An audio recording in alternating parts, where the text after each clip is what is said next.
I pulled out of the bank, went in, about the same kind of thing, had the sight line broke up. Pulled out of the bank and took off, and I was going to go up the road, take a left, and take another left and get on the highway. So I go up here and I take a left and I see this car behind me. I'm like, okay. So I go up a little bit farther and I turn again, and the car turns again as well. So that's bad. So I'm like, okay, I'm gonna keep an eye on him for just another second, and then I don't know what I'm gonna do, but I'm gonna have to do something. Yeah. So I pull across the road instead of turning right, and as I pulled across the road, he came behind me, and that's, oh shit, what am I gonna do?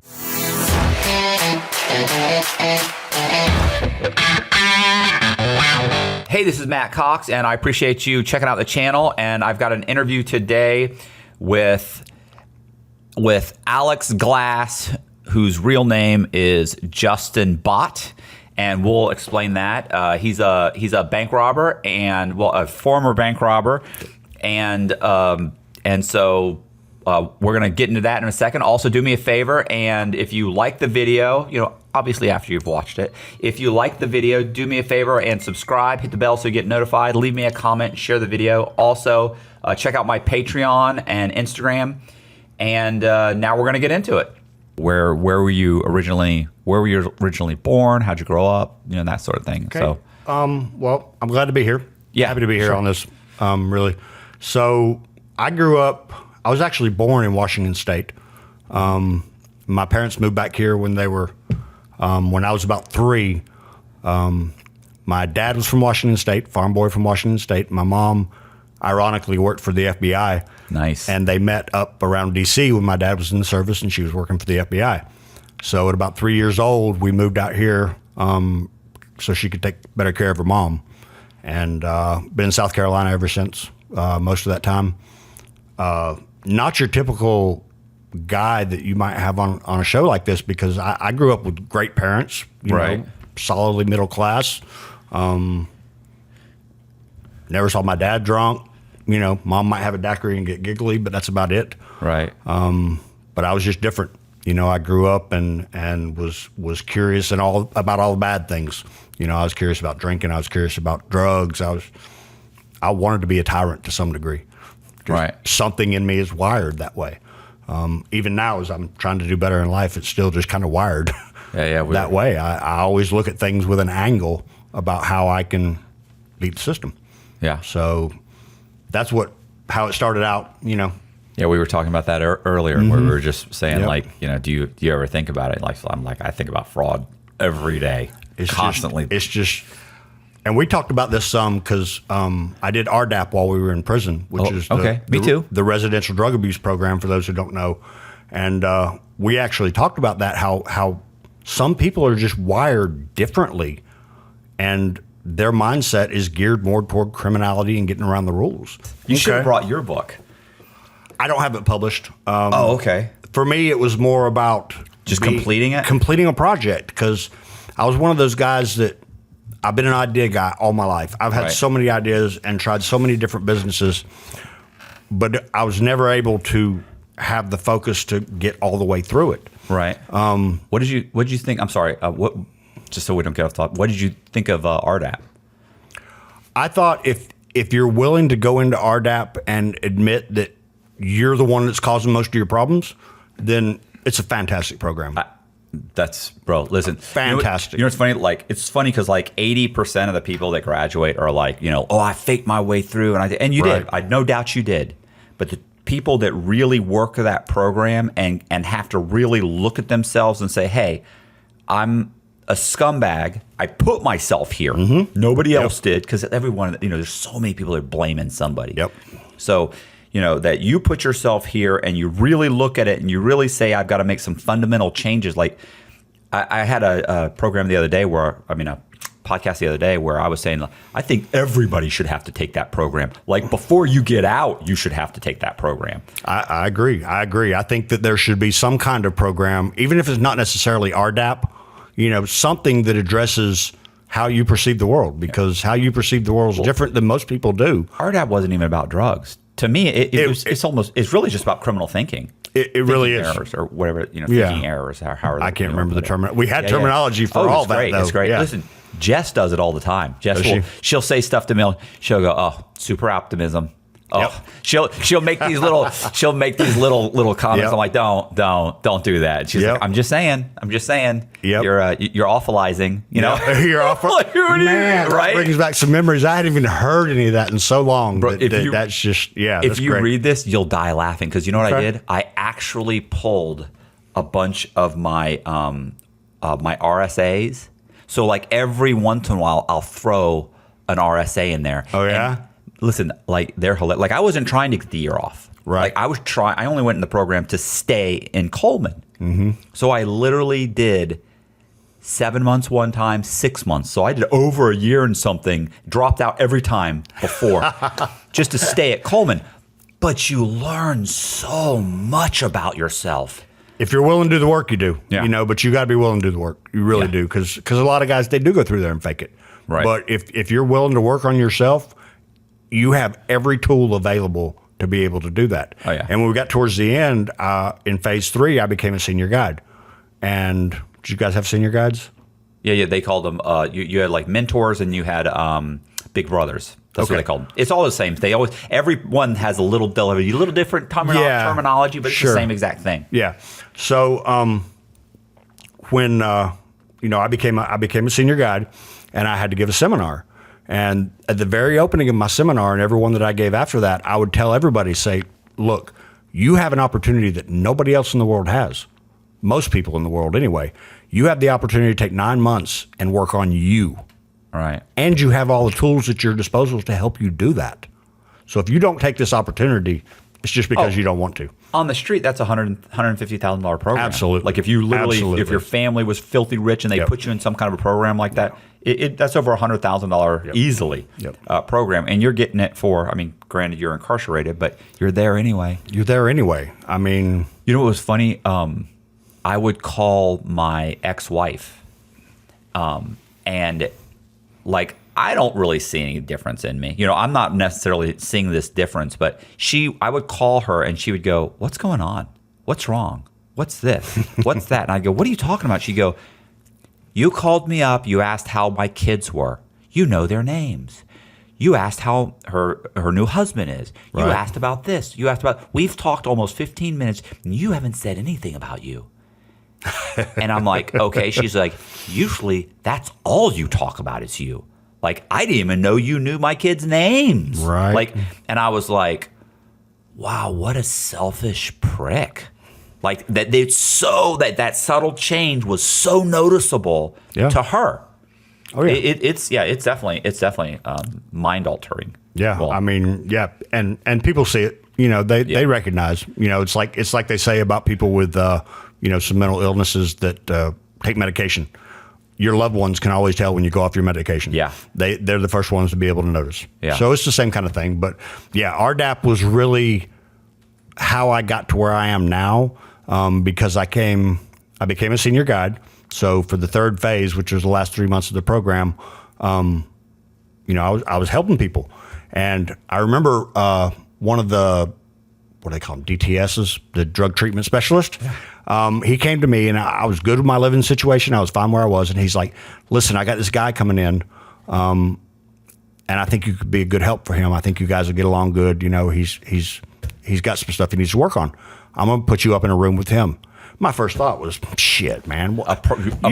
He's a problem. You're giving him to me because he's a problem, not because you're trying to help me. Yep, not because you're trying to help me. So got up there, met the dude. He's a biker from Detroit. Was a gang member in one of the biker clubs in Detroit. But me and this guy hit it off like nobody's business. We're still in touch now. He's out. I'm out. Right. I've seen him since we've been out. Squirrel, what's up? But he and I had some really good talks, and he was in RDAP for the right reason, and he wanted to do things differently. Yeah. And that was where I kind of said, okay, this is what I want to do. I want to be able to go out here and help other people. Because one of the things that I was plagued with all my life was I always struggled with jobs. You know, I'd work a job for a year and a half, get pissed off at management, and quit. Because it was just hard for me. I always wanted to do my own thing. So, shit, man. No, so you enjoyed helping him. It was the first time that I get what you're saying. Yeah. You liked helping him, and it felt good, and you felt like it was right for you. Yeah. So that's the path I've decided to go down now, and that's where I'm at. I spent 45 years being, you talked about being selfish and just caring about yourself. I was the same way. I wrote my story up for something. I think I described myself as a taker. Yeah. And that's really what I was. Yeah. I just, whatever I could get something from somebody, I would do that. So I made the decision pretty much in RDAP to spend the rest of my life being a different kind of person. Yeah, yeah. I mean, look, it's it's funny. It's just life in general, and we'll get into all that. But so we'll just get through this Sure. and jump back because we kind of jumped ahead. But the truth is that in prison I definitely learned purpose. Like, to me, I know my purpose was just getting everything I wanted. Right. That was my purpose. And that then I went to prison, and then I realized, well, I really enjoy. I enjoy writing. I enjoy talking to other people. I enjoy talking about what they've gone through. And I enjoy that. And unfortunately, the things and the people that I find the most interesting are the people that have done that were involved in criminal activity. Right. But also, having gone through that whole thing and learning, I also realized that I can't be if you're doing dirt. I can't be around you. Like, if you did it and you got interesting stories, to me, you're an interesting person now. You've had some experiences as a result, to the guy who worked a regular job, right, and has have a wife and 2 kids. Mm-hmm. I wish I could have been that guy. And I'm not knocking that guy. Like, I know guys that will knock that guy. Like, oh yeah, he's not happy. He's not. Yeah, but he probably is happy. He is I wish I had been that guy. It didn't work out, but I always find the guys that had done crime interesting. But the truth is, if somebody was currently doing crime, I don't want to be around you. Like you did it, you went through it, you learned something, you moved on. That's an interesting person to me. But the people that get trapped in it and can't ever move forward, right? Well, now you're just stuck in this rut, and you if you're lucky, you figure it out, and if you don't, well, then you end up dying in prison, or you end up on the street or something. It's never going to work out to your advantage. No, and I think there's there's always those 2 kind of people in the world. You know what I mean? There's the people that have gotten locked into that lifestyle. I think that a lot of them have gotten there because they just honestly don't know any better. Yeah. They weren't raised with any kind of manners. They weren't raised with any kind of morals. They just don't have that. Right. I had a cellie one time right before I got out. He'd been locked up for 24 years for manufacturing meth. Right. Okay. During the conversations we had, he told me, I can't wait to get out there. I'm going to start cooking meth again, and I'm going to party hard one good time before I come back and basically die in prison. Oh, listen, I didn't know. I don't know that guy, but I know 50 or 100 guys that are exactly like literally. You're listening to this guy work on his next indictment. Yeah. It's like you are right now working on you haven't made it on the street. You're already working on your next indictment. Already working on it. Yep. So and those guys are out there, and most people never meet them. No, because they're always in prison. Yeah, they'll make it out for 6 months to a year, and they'll go right back. If they make it out of the halfway house. If they make it out of the halfway house. We had one guy show up at the halfway house, and within 2 hours of being there, he was in the bathroom smoking meth. Made it 3 days, I think, before they sent him back. I hate to laugh because it's really not fun, but I don't know what else to do. I can't cry about it. It's like I don't know the person, but it's just like, what are you fucking thinking, bro? Like, how good is that drug? I don't know. God. I don't want to find out. No. But yeah, they're definitely out there. And, I work in recovery work now. I'm a certified peer support specialist. Right. Which is like kind of like a low-level, entry-level counselor type person. Basically what they do is they use their life experience that they've overcome to help support others that are going through the same kind of stuff. Yeah. So I've seen this. And one of the things that we talk about a lot is how until somebody's ready, there's nothing you can do for them. You can plant some seeds, let them know that you're there when they're ready. Yeah. But until they're ready, they can't do anything. It was the same way with me. I was drinking every day. I was waking up and drinking every day. Everybody tried to talk to me. My parents, they tried to talk to me. My friends tried to talk to me. But until I was ready to do it, nobody was going to get through.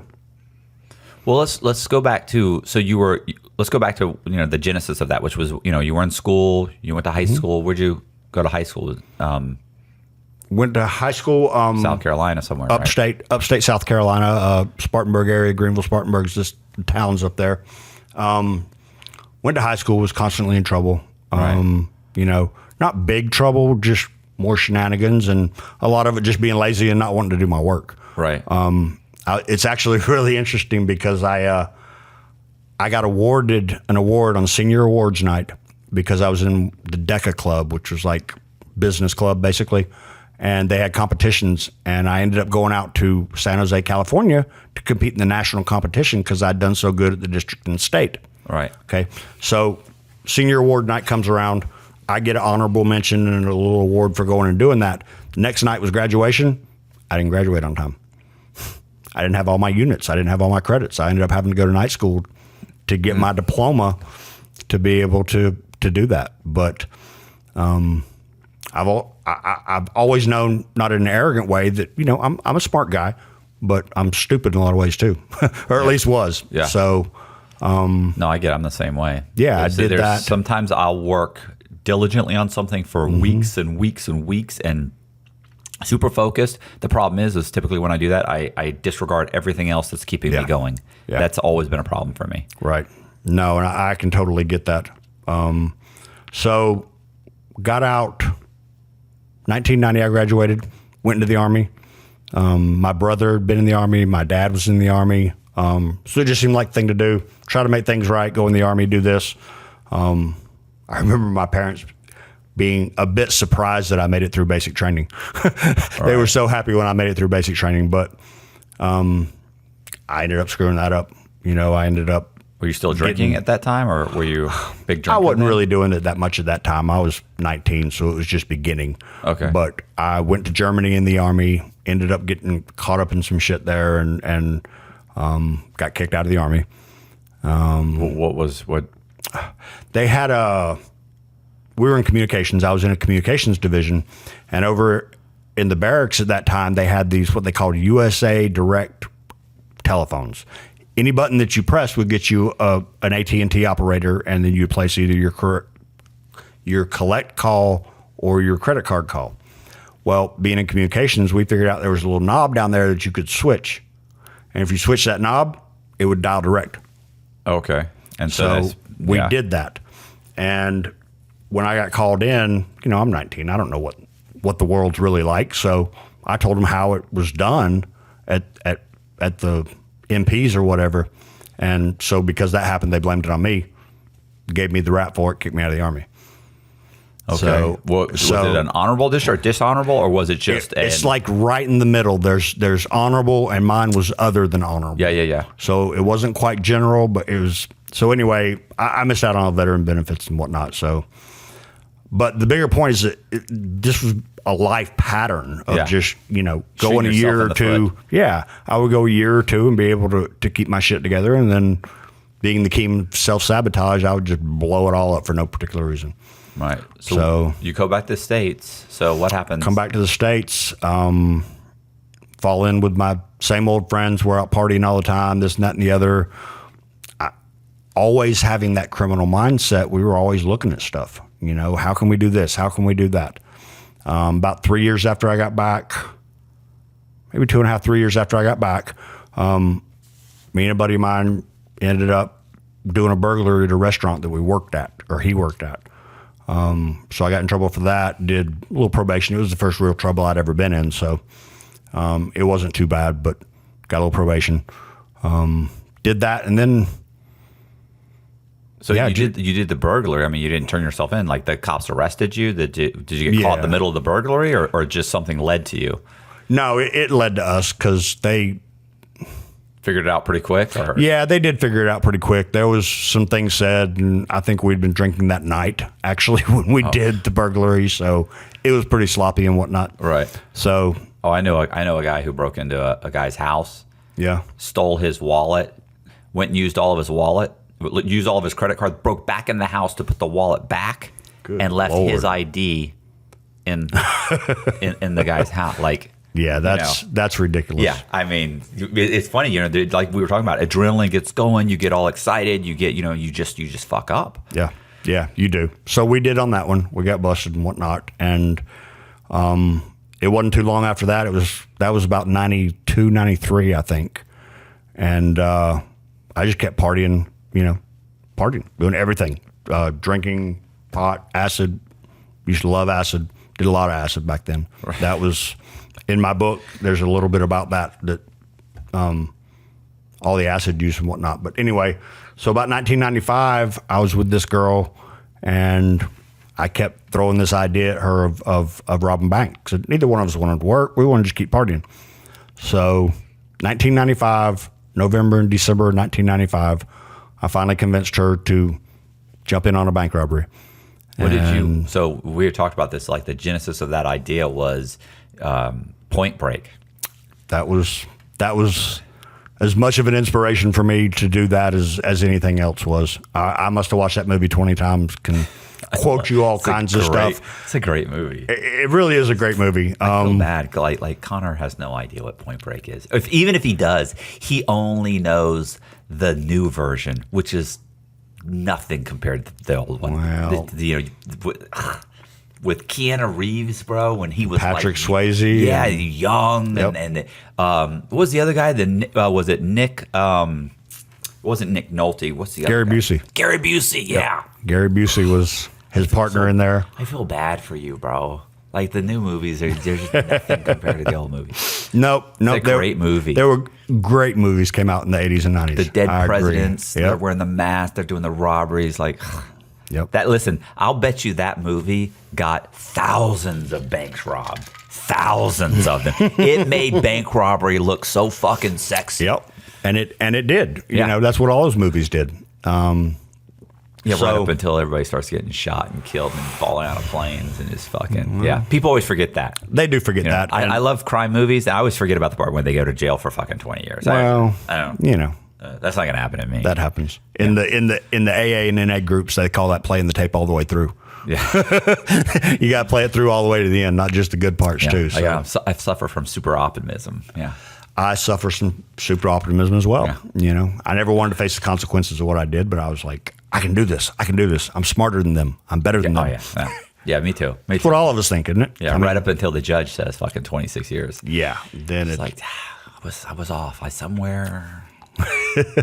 have time to think about it now, though. Yep. Somewhere I got off on my path. So, we were just hanging out, partying all the time. And she was working a little bit here and there, but, money runs out. And we didn't have anything. And we kept talking about it, late night drug-fueled conversations. And after about a week, she was like, okay, let's do it.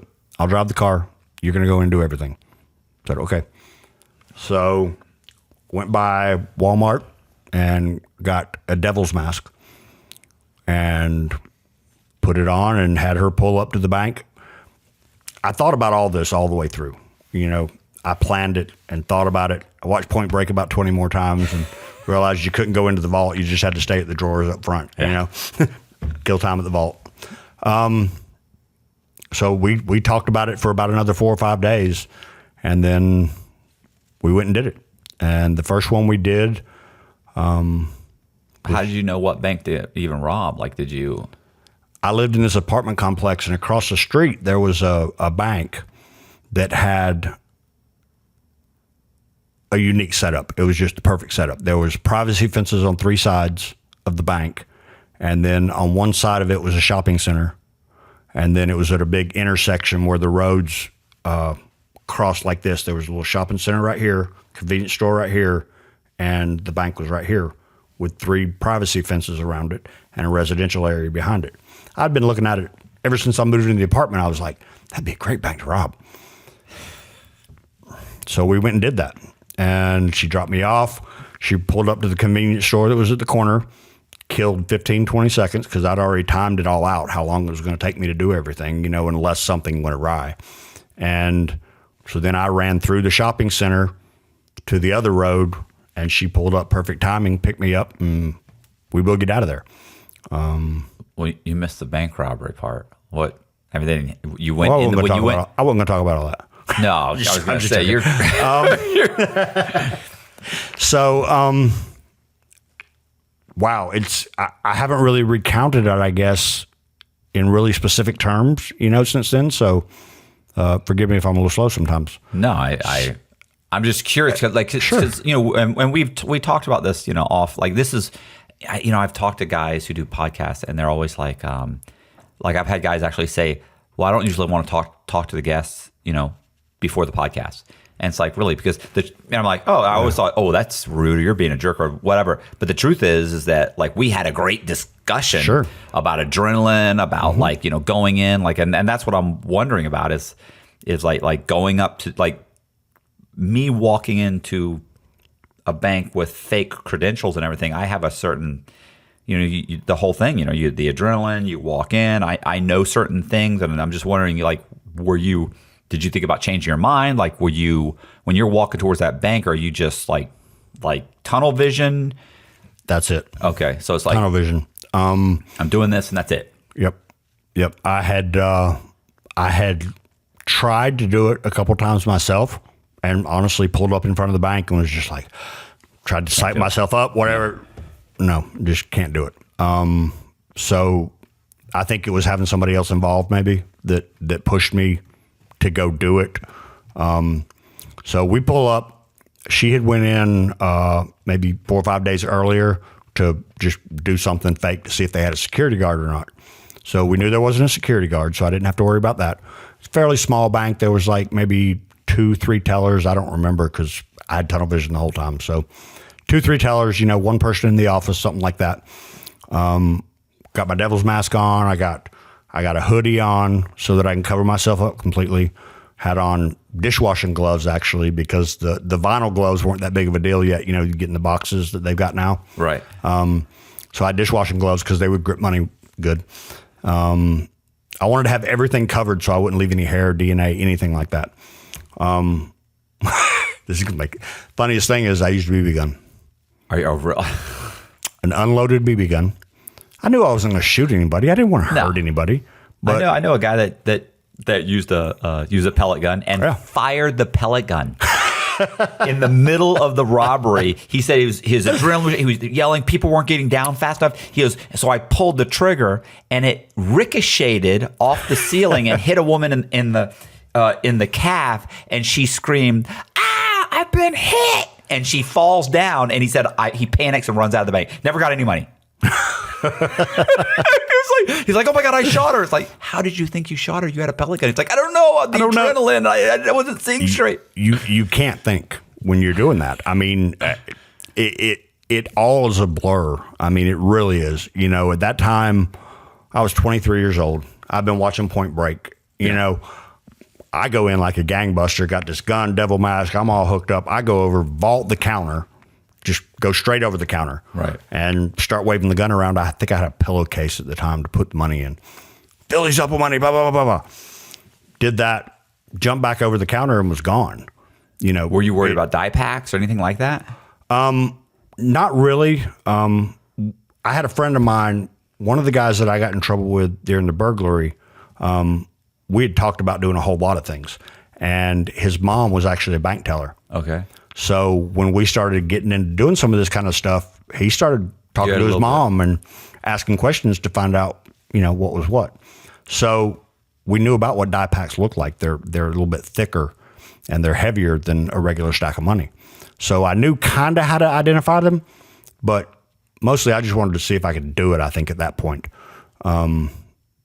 So went in there, vaulted the counter, had him fill the bag up, got out.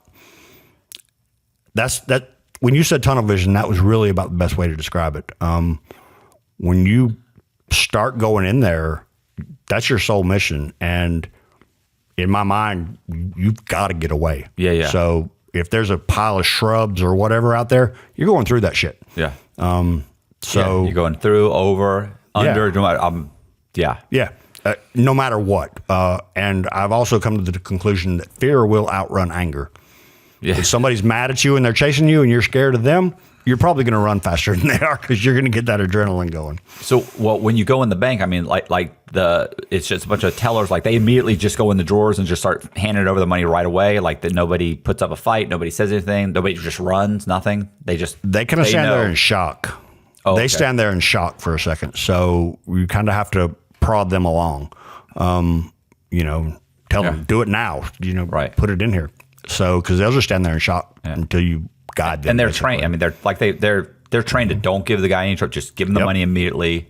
It's not your money. Give it to him. Get him out of the bank. Like they wanted to get you out of the bank before something happens to a customer or right. And that was one of the things that I found out from that friend of mine who talked to his mom was that they are trained to do whatever. In fact, one of the ones that I carried in a walkie-talkie with me, and I told them, I said, don't hit the alarm. I got a police scanner, and I'll know if you do. Right. I didn't know it until later after I got arrested and everything. When I looked at the paperwork, I found out that they did not hit the alarm. Right. They waited until I left and called 911. So if I would have gotten to do any more, if I would have had that knowledge, I would have seen if I could make them cluck like a chicken or something, just something off the wall just to see. So you got the money and you're out of the bank. Out of the bank, we take off. We'd found a route that would get us quickly to another town. And her friend worked as a bartender in Applebee's. So we said, we'll get there as quick as we can. Right. And then she'll swear we were there the whole time at Applebee's hanging out. So we did that and went and had a couple drinks just for appearances. And then we went back out to the car and started looking at everything. What year was this again? 1995, November of 95. Right, because it's not like there's cameras on like right now. There's cameras just everywhere. Everywhere. I mean, they can walk around. They can do a small perimeter and find somewhere where they've got your tag number. Somebody, some business, someplace has a tag number, something. Yeah, but back then we didn't have to worry about that. They weren't even on the outside of the banks. So I had her pull right up to the front and drop me off at the door. So we got home and we went through the money and we had $5,000. I heard that like the average bank robber gets $3,500. Like that's the average or something like that. It's not very high. No, I mean, and that was. I heard that. By the way, I heard that before I even went to prison. I don't know if it's higher now, but $5,000. Yeah, got $5,000. I was mad as hell. Not gonna lie, I'm like, man, we just robbed a bank and we got $5,000. You're looking at like with a gun because it doesn't matter that it's a pellet gun. At that time, it did. Oh, it did? Yeah, the law had changed since then. So because in like 7 years, like minimum, you're getting set like just 7 for a gun. Yeah. Back at that time, it was just counted, I think, as a weapon, but it wasn't considered a firearm because it has to be propelled by an explosion. Right. So, yeah, we're mad as hell. We got $5,000. That goes pretty quick in any kind of world, and if you're partying, it goes even quicker. Yeah. So, a month to the day, December 7th, 1995, we found another bank we were going to do. And your girl's down. She's down for anything, bro. That's Yep. She was. Because she's robbing the bank. She's probably thinking, no, I'm just driving the car. No. You're getting charged with bank robber, conspiracy to rob a bank. The way they've got it turned is a hand in one is a hand in all. Yeah. So if you have anything to do with it, you're all the way in. But yeah, she was as dumb as I was. So, so we ran through that party and, just that's not an exciting story at all. So we found a second one and we went to do it and it was set up a little bit differently. So there was a big parking lot for a grocery store and a couple of little stores beside it. And there was a couple of trees over there. So she was going to go park in the parking lot and I was going to hit the bank and then go over to the parking lot and get in the car. Went into this bank, same way. I think I had a little bit of supervillain in me and wanted to be notorious, so I wore the same devil's mask as I did in the first one. Nice. So yeah, make sure there's a link there. Right, you got to do that because it does seem cool to have a theme. It does. I wanted to be the Joker or something. In the movie, it seems in the movie version it's cool, but in reality, it's like I really want to do this vastly different. So that they catch me for one, they got me for one. Yeah. So, but I get it. I'd have done the same fucking thing. Yeah, So did that. Went in. Did the same exact way. Had the mask, hoodie, gloves. Had the BB gun, vaulted the counter like I did before and jumped over the counter and told them to fill the bags up. They filled the suitcase or the pillowcase up and I thought about that $5,000 and I said, this ain't right. Where's the big money? Where's the other money? Well, as it turns out, they got a top drawer, which is the till, like you'd have at a grocery store or something. Yeah. There's a drawer underneath it that's got all the banded money where they can refill their drawer. So I was like, yeah, put all that in here too. So they put all that in there. I take off out of there, and there was, as I run out the back door of the bank and go this way, I ran by the drive-thru, and there was a woman in the drive-thru sitting there gawking at me. So I ran up to her car and I tapped on the window, and I was like, you got to go. And she just looked at me and I said, go. And she beat feet out of there. I still don't know to this day if that's the person that followed us, but somebody followed us from the bank. Went back to a friend of mine's house that I was staying with at the time, dropped my car off and got her car, switched everything over, went to her house to do all the counting of the money. So we get back there, and I took all the money into the bedroom and was sitting there starting to go through it and count it. Had pencil and paper, so I write everything down. I'm all excited, yeah, this is going to be a lot better than $5,000, and all that. I get started with it. It's a great big pile in the bed, and I'm all happy and whatnot. And she comes walking in there, and she's like, hey, baby, there's a cop car outside. Ooh. I was like, just one? She said, yeah. I said, okay, well, if it's just one, that's fine. And she said, now there's two. Shit. So... Well, sweetie, you're going to have to take this money and go out there and just admit what you did. Yep. So, of course, I'm going to put money on your books. I'll stay out here. I'll stay out here and take care of you. Yep. Exactly. Yep. So we said, we're just sitting there stunned for a moment. And her sister lived next door to us. It was family land and all that. So we get a phone call, and it's her sister. And she's like, there's people from the FBI over here saying that y'all robbed a bank and need to come outside. Oh, shit.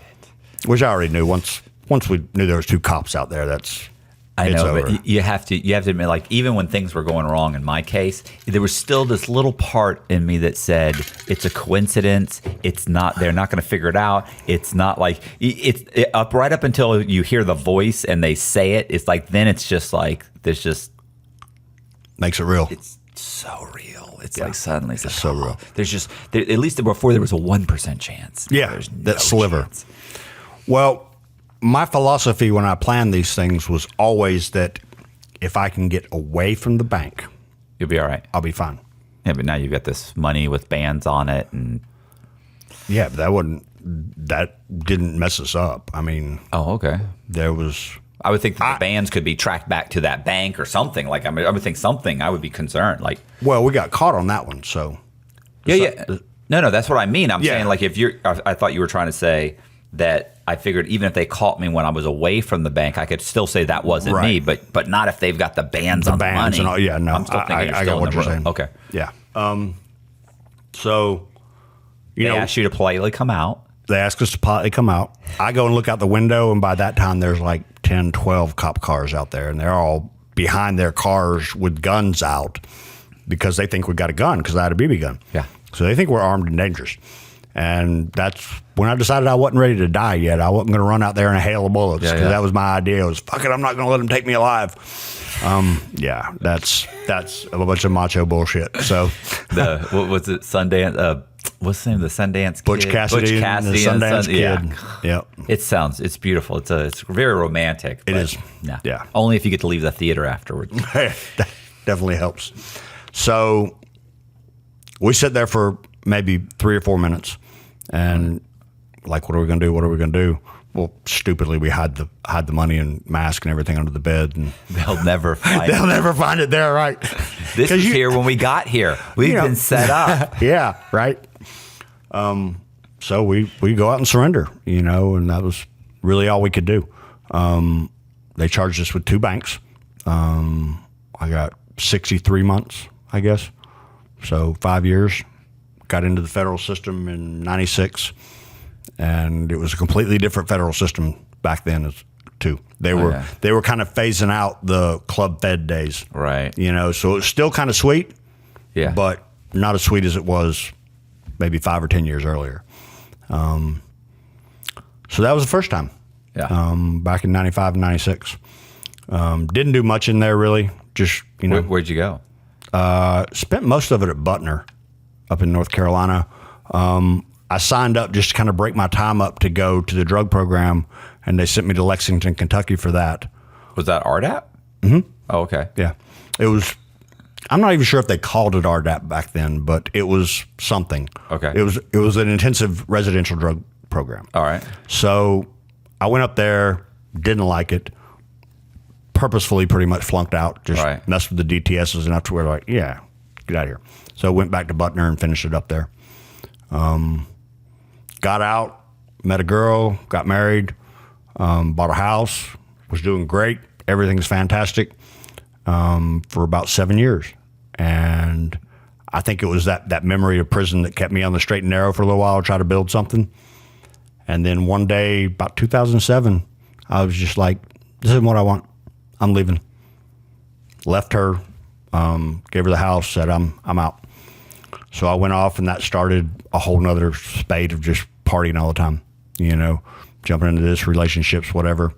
I was good for 16 years, and that's how long it stuck with me, I guess. And then I got into another situation with the girl. And what were you doing for work at this time? Like warehouse work, menial, general labor stuff, really, Like I said before, I always had a problem with the job because I knew that they were just using me to make money for themselves and get themselves rich. And I always thought enough of myself to think, you should be the guy up there at the top that's...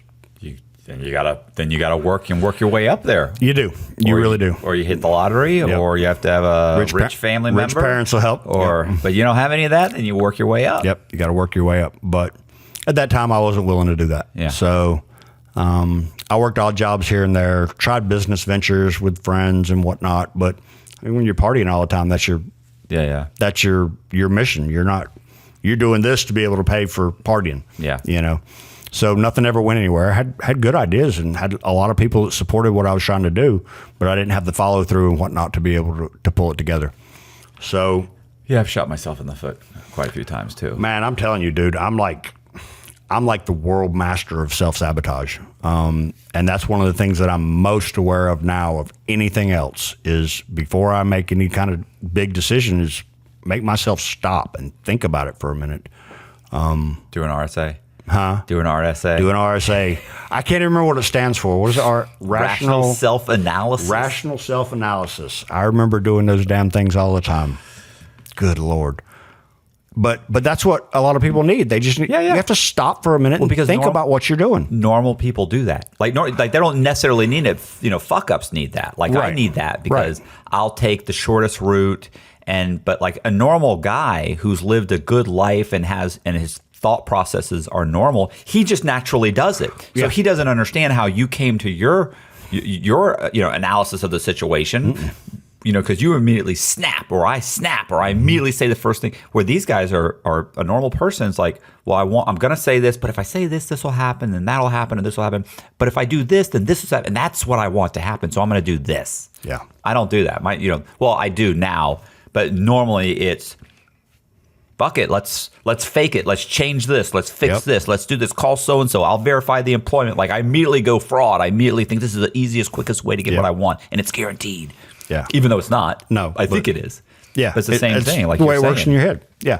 One of the things that I always said to some of my guys in RDAP and stuff was if you worked as hard at trying to do something legitimate as you did at trying to do dirty shit, then you'd probably be successful at it because you work very hard at being a criminal. And you keep it. Yeah, and you get to keep it. Nobody gets to come along and take it. You don't have to look over your shoulder. You don't have to go to prison. You don't have to disappoint your family. None of that stuff.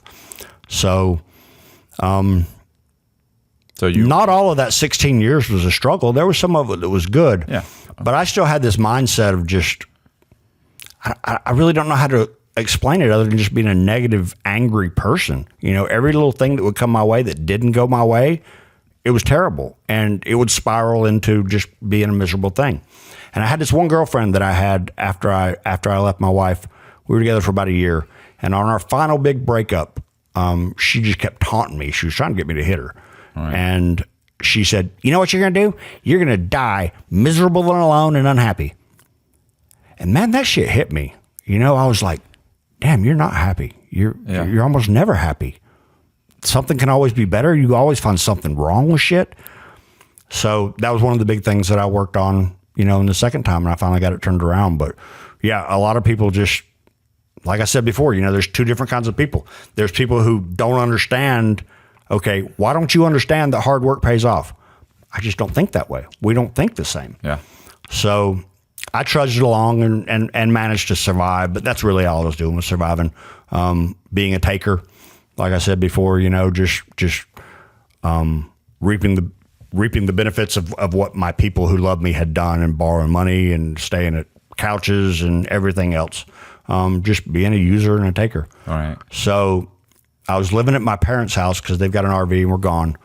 And I met this girl and ended up moving her in with me and a couple of kids. And we ended up having a child. And that's when everything really changed for me in a couple of ways. Because in the first way that it changed me was it made me want to be this good person, but I never wanted that much responsibility in my life as having a child. So it kind of drove me a little bit insane at the same time. And her and I fought constantly. We were together for 5.5 years. And out of all that time, we probably actually lived together maybe 1.5 years, 2 years. The rest of the time, we fought so much that I couldn't stay there. Right. Or we'd just fight all the time.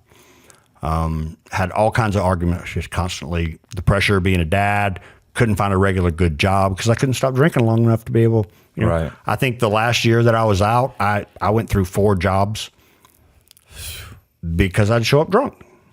So, and they'd fire me. They don't like that. No, they tend not to. Yeah. So I was at a point where I didn't want to live anymore. Like we were talking about before, I told one of my best friends when I was 30 that if my next 30 was going to be like the first, I didn't want to live them. I was just that miserable of a person inside and everything. So at 45, in the situation I was in, I was pretty much ready to kill myself. I was just that low. Right.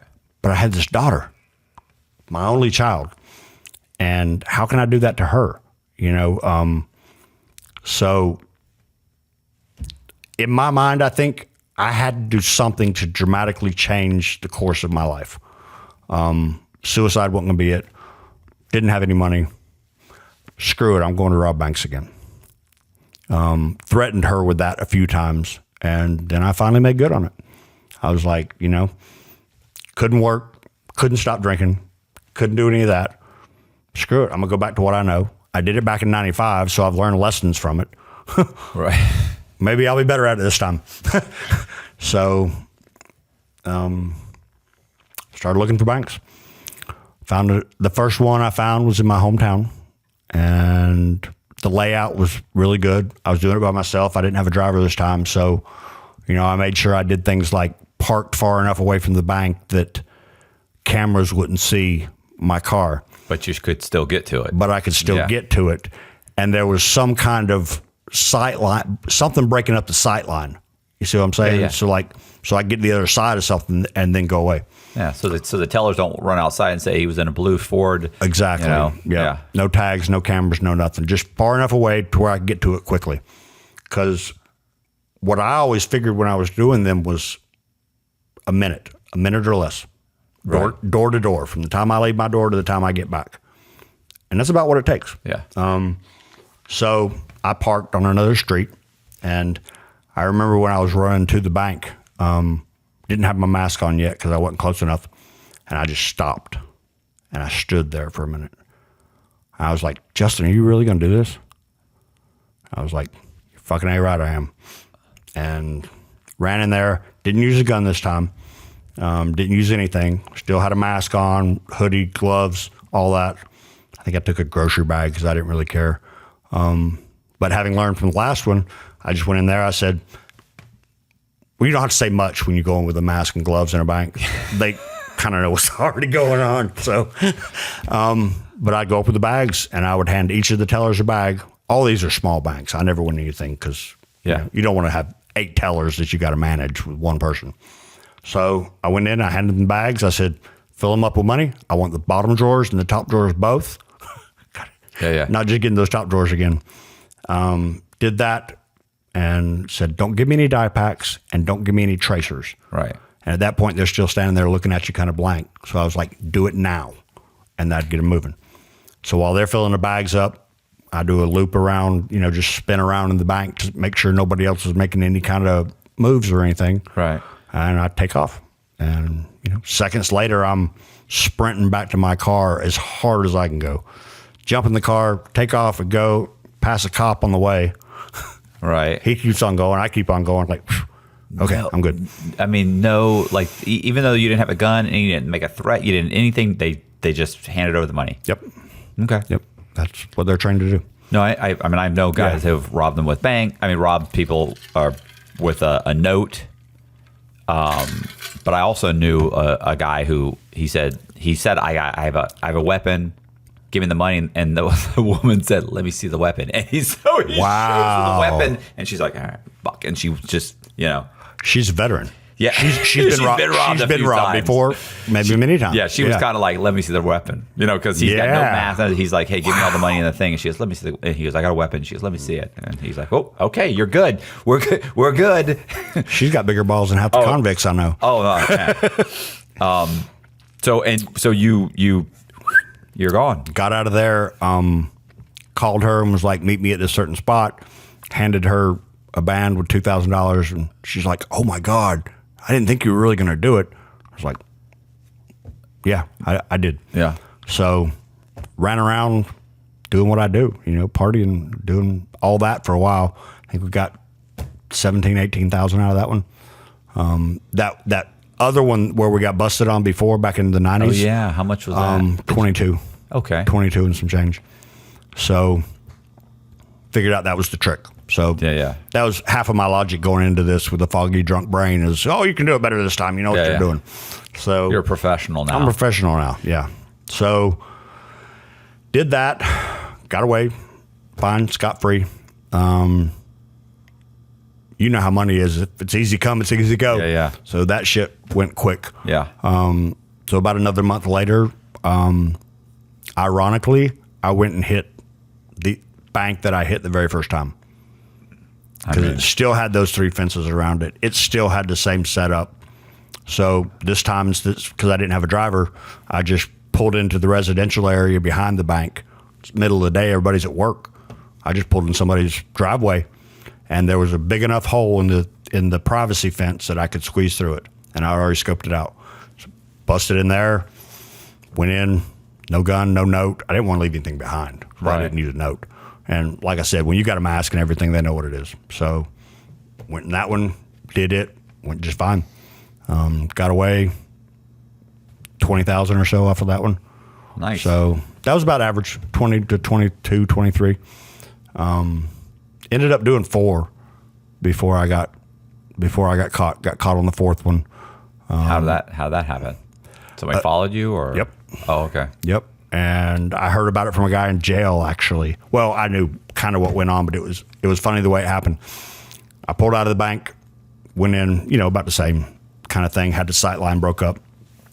Pulled out of the bank and took off, and I was going to go up the road, take a left, and take another left and get on the highway.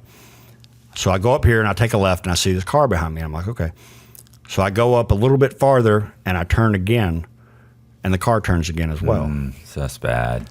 So I'm like, okay, I'm going to keep an eye on him for just another second. And then I don't know what I'm going to do, but I'm going to have to do something.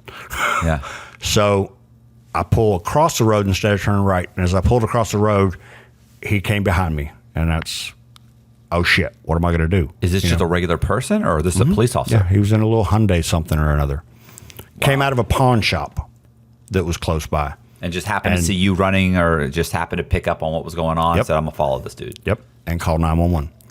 So after I got across the highway and started going down the road, I had blue lights behind me. Yeah. I knew at that point it was over, so I panicked and tried to run and crashed. And Oh, really? Oh, yeah. Yeah.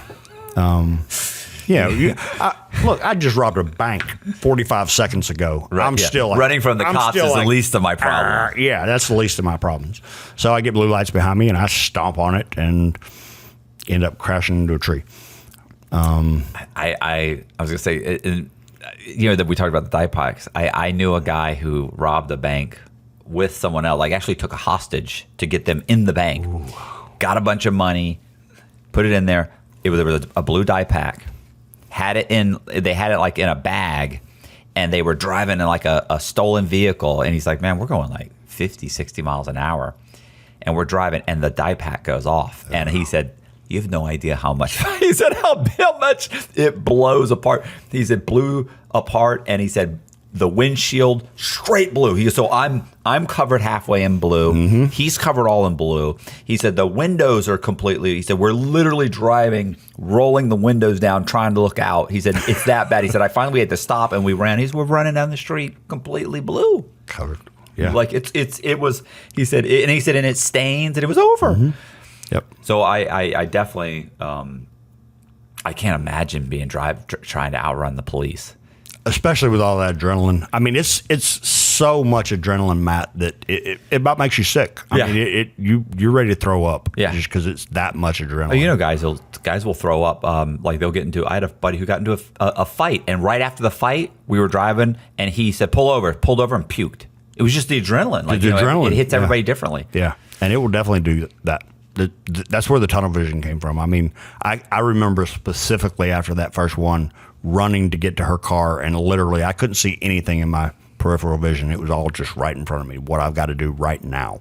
So what? So the cops chase you. You lose control and wreck, or they started chasing me. I wasn't really going fast. I was trying to figure out what to do, trying to calm my mind down because I've still got all the adrenaline just going. I'm like, you got to stop and think. This person's following you. What are you going to do?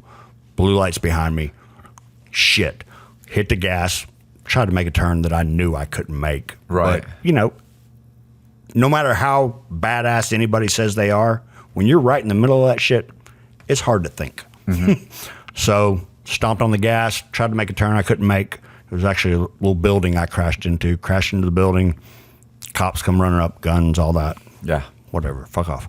Did you get out or they drag you out or out of the car, or did you get out and immediately just? No, he came over to me. I was sitting there like, well, I mean, I hit a building at like 45 miles an hour. Oh, okay. So you're in bad shape. Right? Yeah. Well, I wasn't in bad shape, but I was stunned. At least airbag popped, all that kind of stuff. So I'm just kind of sitting there, and next thing I know, I got a gun in my face. And all that. So. Yeah, my fear. My fear. To me, the whole. Trying to outrun the police, to me, I'm already thinking, well, eventually they're going to catch me. And the truth is, I'm probably better off pulling over and trying to get out on my own because I may end up getting shot. These guys, their adrenaline's going. They think I've got a gun. If they think I've got a gun, then I end up getting shot. Right. So to me, I mean, I've known guys who were being chased by the cops, and they're like literally like just hit the brakes, pulled the emergency brake and jumped out of the car just as soon as it was done with their hands in the air, and immediately dropped down on the ground because they were like, look, they'll shoot you in the car. Like they can always say, I thought I saw a gun. I thought this. Some of the cops are super, I don't want to use the word vigilant, but they're just overly enthusiastic about possibly putting a bullet in somebody's head, and you just robbed the bank. You're running for the police. Yeah. He's in fear. He thinks maybe he might get shot, or they're just going to take advantage of the situation. Not that all cops are bad, but sometimes all you need is one dickhead, end up with a fucking bullet in your head, and that's all it takes. And there's plenty of them out there. Yeah, So did that. Was standing there, and one of the cops was really cool to me. He's like, "You smoke?" He said, "You smoke?" And I was like, "Yeah." He said, "You want a cigarette before you go to jail?" I was like, "Yeah, that'd be great." So I'm standing there. He moved the cuffs around to my front and gave me a cigarette. And I'm sitting there smoking it. And something that my girlfriend had said to me earlier that day, she's like, just please come home to me today. And in my drunken, stupid mind, I'm like, I got to get home to her. So I try to run. Oh, my God. Go. What are you doing? I'm drunk. I'm not, I'm drunk, adrenaline, whatever it is. So I run up to this one cop and I knock him down. He rolls down a hill. I find out later he broke his freaking ankle. Oh my God. So I'm like, they're going to crucify me. But I tell you what, Matt, when it all comes down to it, when I landed in that jail cell, I passed out for like hours. Yeah. When I finally came to, the first emotion that I really felt was, Right. It's over. Yeah. Now I can try to rebuild from here. It wasn't exactly relief, but there was a sense of I can't keep living this destructive life like I was. I've got to do something different. And that's where I started trying to live for my daughter and said, okay, you got to figure out a different way to do shit. And this is your opportunity to do that. So I got, jail was 10 times worse than it was in 95. 95, 96, there wasn't a lot of gang activity. The feds wasn't that big a thing back then. No, the feds were, they were still looking at basically bank robbery, mobsters, like more high, I don't want to say highbrow, but, more sophisticated types of crimes as opposed to now where it's basically almost like a state prison. Yeah. It's a big state prison. It's just a big state prison. I mean, if they decide they want to get you for 7 grams of coke or meth or whatever, they're going to get you with 7 grams and lock you up for 10 years. Yeah. So the people that I met in prison the first time as opposed to the people that I met in prison the second time was so vastly different. Mm-hmm. I remember when I got out the first time, one of the things that I said often was I met a higher caliber person in prison than I did outside of prison. We knew guys in there that they were smuggling opium from Afghanistan. I had another guy he was on the run for 7 years in Colombia before he finally got arrested and thrown in a Colombian prison and they extradited him. So it was just, I met a lot of good people at that time. This time was completely different. There was all the gang activity. There was all these people that run around just on dumb shit all the time. Were you in a medium or? I started out in a medium, yeah. Okay. Started out at Beckley, West Virginia. Did you end up in a low? Ended up at a low at Ashland, Kentucky. Got nervous as hell because the first time I talked to my attorney, she's like, they're probably going to career criminal you over this. And you didn't know what that was. I was like, okay, all I know is that means a shitload of time. Yeah. So I was like, just flabbergasted. And I was like, well, she said, well, I got to check it out thoroughly to make sure, but you're looking like that.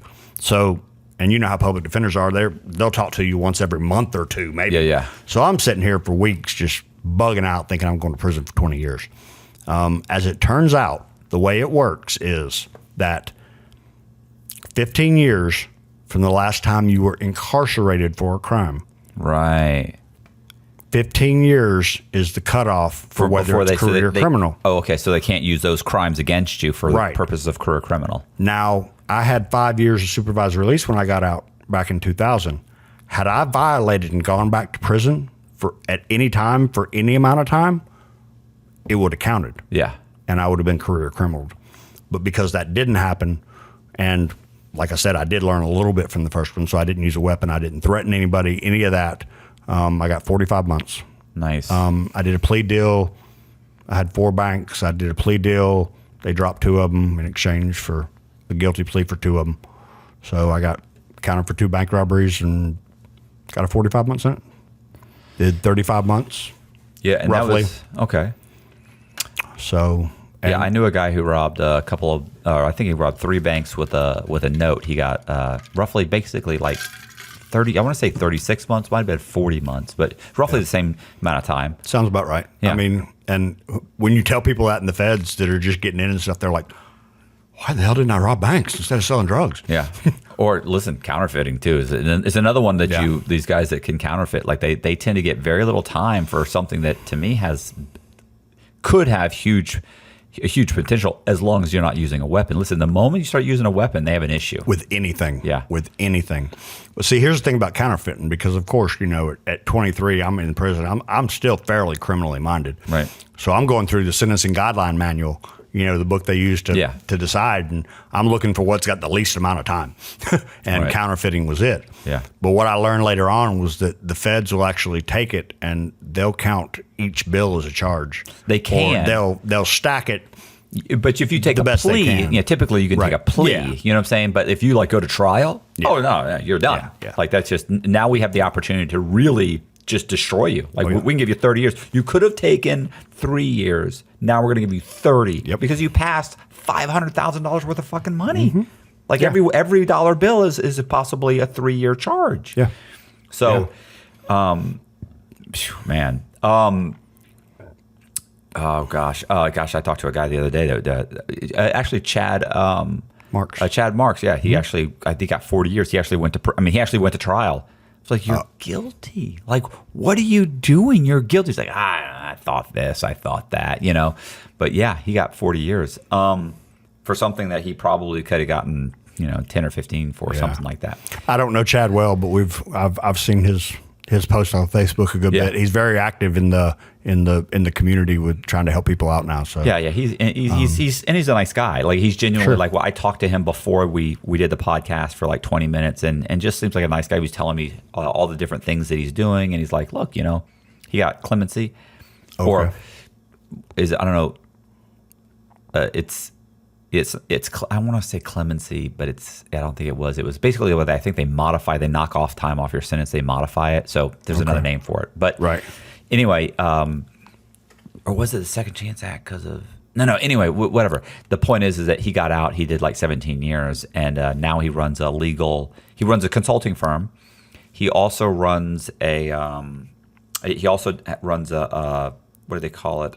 It's like a legal, he does legal work for people. And he's doing some great work from everything I've seen, because I've seen him getting some people off. Yeah, well, he and this other guy that was on 60 Minutes, like they've won like certiorari in front of the Supreme Court. Like they've done stuff that like career lawyers who've been doing it 20 years don't do. Right. And he's doing great work. But then again, he also had 16 years to hone his craft, 17 years to hone his craft. I mean, for God's sakes.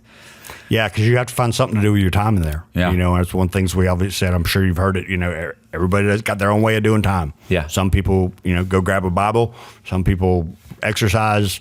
Some people do legal work and hang out in the law library all the time. Well, that's what I said was, I didn't want to play. I didn't want to join a softball league. I didn't want to learn how to be a chef. Because they have the culinary arts class. They had culinary arts. So I didn't want to be a chef.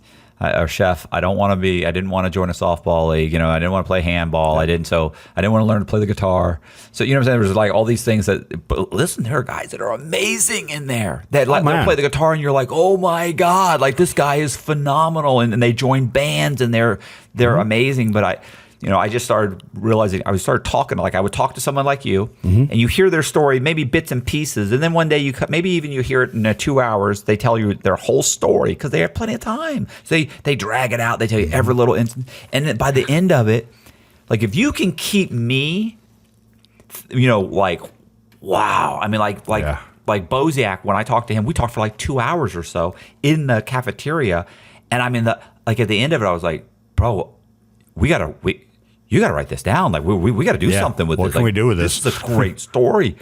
It's the same thing. And then, the problem is you meet so many guys like that, but nobody can write their stories. Like they can't write their stories. It's very difficult to write your own. You wrote your own story. It is. It's hard. It's tough. It's hard to see you as you truly are. So what happens is people write their stories. They become like a superhero. And it's like, yeah, but that's not really you.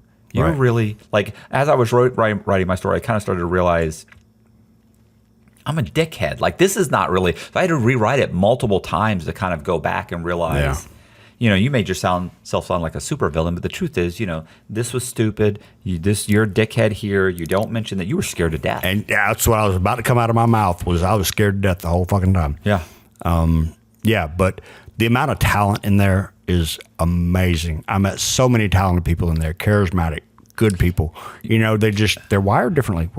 And Bosiak and I were talking about this the other day. Bosiak's a guy that I do other podcasts with, and we were talking about, we were answering questions, and one of them was like, what programs would be good?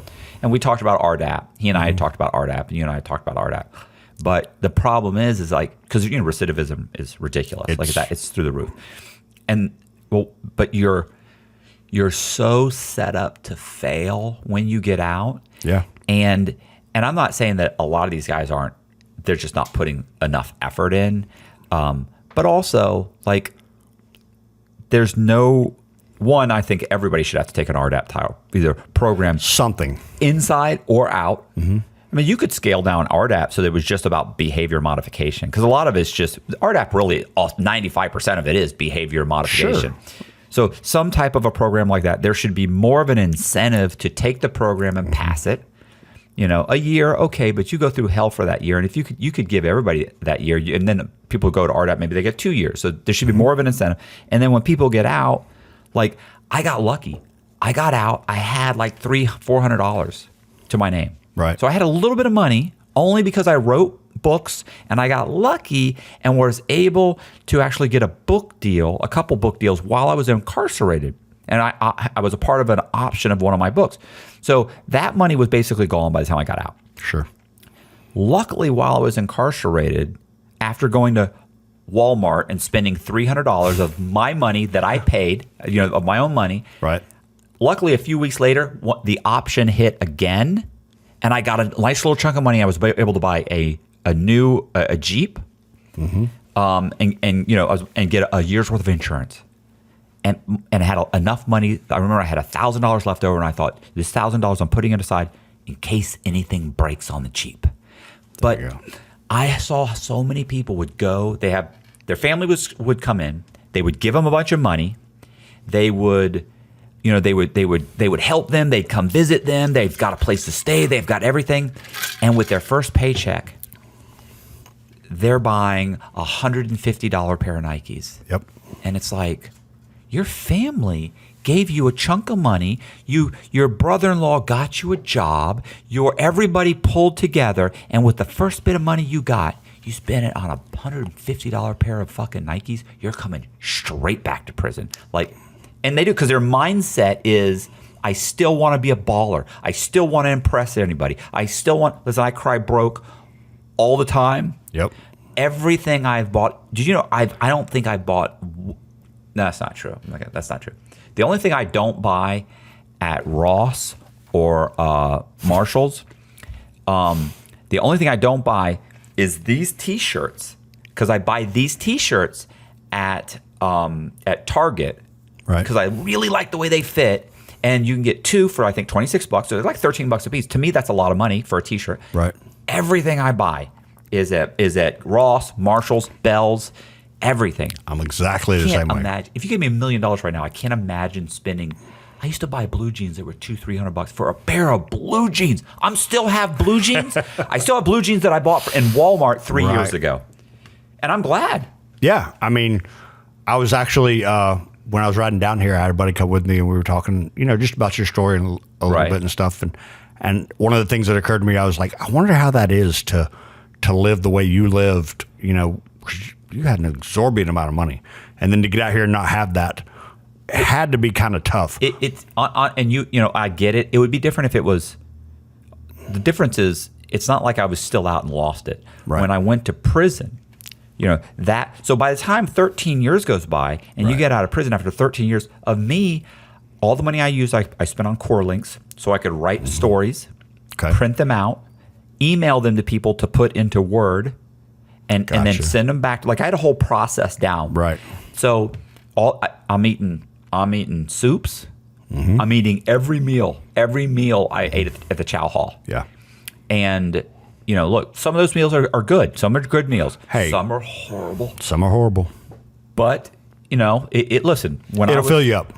You'll stay alive. You can be fine. Yeah. Didn't go to commissary a lot, and when I did, I bought coffee or creamer. I taught the real estate class, so guys would give me coffee and creamer. Gotcha. for I hustled certificates. Yeah. But getting out here, I think after going through RDAP and being so humbled that, and even now, I get out and I have those moments where I want to buy a new vehicle, and I can afford that, and it's like, bro, what are you doing? You've got a brand new car. Like, I got a little Jeep Compass. Yep. To me, I always say it's a chick's Jeep. I got a little chick Jeep. Everything works. The AC works. The brakes work. It's got Bluetooth. That's magic to me. Isn't it? Everything. Yeah. So I just have to keep trying to be humble. And you could ask my girlfriend. It's hard. She's constantly looking at me. I'll say something and she'll look at me and I'll be like, fuck, like, you're right. You have to be thankful and humble, and I have to remind myself over and over and over again to do it. Yep. Because naturally, I want to be driving. I want to drive I want to drive $100,000 car. I want to live in a $500,000 house, which in Florida is $1 million house anywhere else. I was going to say in Florida, that's a shack, isn't it? No. In Florida, $500,000. That's like $1 million. Money goes far in Florida. Really? Yeah, as long as you're not on the coast. Look, you saw where we are. Like this house. No, I get that. Is probably worth.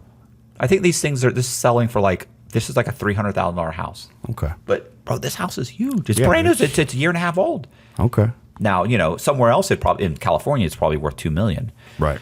Yeah. So I'm saying, I just have to constantly be humble and try and be thankful for what I have, and I think that's something that prison and RDAP put into me, because I had a friend named Pete who used to say, and everybody's heard me say this, you cannot go to prison with the same mindset that you had prior to prison. Go through prison and get out with those same thought patterns, and not expect to go back to prison. You really can't. Right. I mean, we were talking about that earlier. Definition of insanity. Yeah. Keep doing the same thing over and over and expect a different result. Right. It's the same thing. Look, you drank that whole time. You happen to stay straight, but only out of the fear of going to prison. And then you finally got to that point, same issue you had before. Yep. Start robbing banks, go right back to prison. What did you expect? Of course you're going to go back to prison. Yeah. Nothing had changed. Nothing had changed in my mindset. Nothing had changed in my personality. And, it goes back to what I was talking about with recovery. Until you're ready to do that, right, and whatever it takes to get you to that place where you're ready to do that, you're not going to do it. But now you got out. You're starting. You've started it, but you're still doing the groundwork for a reentry program, Phoenix Reentry.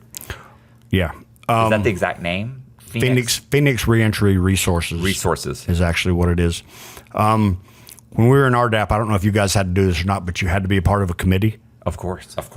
So I had a friend of mine. Let me tell you a quick story about RDAP right quick, because you were talking about how you kept dropping out of RDAP or something. Yeah, I dropped out twice. Okay, so let me tell you how I got into RDAP. Because I was in for robbing banks, no matter whether I used a gun or not, it was considered a violent offense. They don't want to give you the 1 year off. They wouldn't give me my 1 year off. So I'd been at Beckley for about 2 years, and my custody level dropped to a low. So they put me in for a low, and when I got designated, they designated me for Oakdale, Louisiana. It was FCI Oakdale. I was like, where the hell is Oakdale? Right. I had to look it up and find out it was in Louisiana. So they've got me designated to go there. I talked to my mom. She's like, Justin, that's 800 miles away. Yeah. We're not going to be able to bring your daughter to see you. Yeah. You're gonna miss that. So I'm sitting here brainstorming. I'm talking to everybody. They're like, well, if you get a shot, it'll kill your transfer, blah, blah, blah, blah, blah. I'm like, The RDAP coordinators have almost as much power as the wardens. The wardens, right. And the one that we had at Beckley, I'd had interactions with him. He seemed like he was one of the only people there that at least acted like he cared. Whether he did or not, he acted like it. Right. So I snagged him going across the compound one day, and I said, look.